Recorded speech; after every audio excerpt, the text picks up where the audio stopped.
This is the last chapter in the case of the Dirty Clue. "We're in luck," Noelle said as they turned the corner of Dr. Smiley's block. "That's Dr. Smiley's car coming down the street." Noelle and Todd waited for Dr. Smiley on her front porch. "We think we've solved the mystery," Noelle called to her, "but first we need to test some dirt in your laboratory," Todd added. "Great. Mr. Merlin has been telling me about your new case," Dr. Smiley said. "If you two will grab a bag of groceries, we'll get started faster." Noelle and Todd each got one of the brown bags. Noelle could tell that hers had ice cream and cookies in it. Just thinking about that made her hungry. Dr. Smiley always had snacks for them when they came to her house.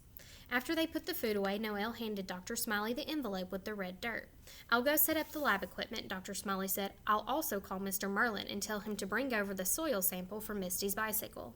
The rest of the third-grade detectives and Mr. Merlin arrived a few minutes later.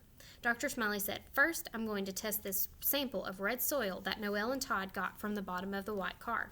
If it matches what Misty brought to class, I think we found the car that ran over the bicycle." Dr. Smiley put some of Noelle and Todd's dirt on a slide. She looked at it under her microscope. She wrote something down on a piece of paper. Then Dr. Merlin handed Misty's dirt to her.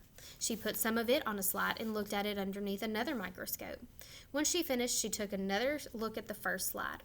"Well, it's the same, all right," she said. "The soil on Misty's bicycle came from underneath the car at Carl's car barn. A car tends to build up layers of soil under the fenders in the body, but the rain that day had softened it, so when the car hit Misty's bicycle, some of the soil fell off. When you find the suspect car, you can compare the soil left at the scene of the crime, Misty's bicycle, with the soil underneath the car. This can help you prove that the car was there." "What do we do now?" Noelle asked. "I need to call my aunt," Misty said. "I have to tell her to send Noelle and Todd the $50 reward." Amberly started pouting, but she didn't say anything. "I need to talk to Carl," Dr. Smiley said. "He should have the name of the person he bought the car from." While the third-grade detectives ate cookies and ice cream, Dr. Smiley talked to Carl. After that, she made another call to the police department. The third-grade detectives were eating their second helping when Dr. Smiley's doorbell rang. Dr. Smiley answered it. A police officer came inside. "We want to thank the third-grade detectives," she said. The third-grade detectives looked at one another. Noelle knew they had solved the mystery of who had ran over Misty's bicycle, but why would the police thank them for that? "We found the man who sold the white car," the police officer continued. "He's from Arizona. He robbed a lot of banks there. Now he's going around to other states. He was just about to leave to rob one of our banks. If it hadn't been for the third-grade detectives, we might not have caught him."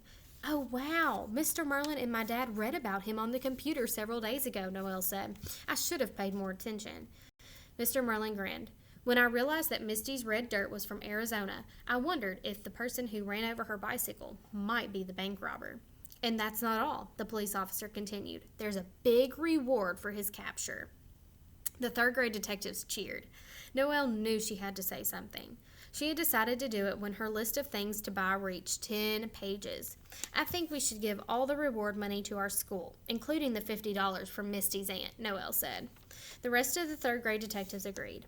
"Why did the man from Arizona sell his car?" Noelle asked Mr. Merlin. "That happens a lot," Mr. Merlin said.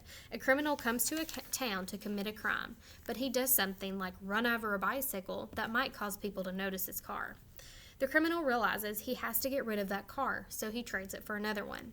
The police are still looking for someone driving the first car. By the time they discover that the criminal had traded in the first car, it's too late. The criminal has committed the crime and gone to another town." Noelle looked at Todd. "Dirt tells a lot of stories." "Is everyone still hungry?" Dr. Smiley asked. "Yes," the third-grade detectives cried.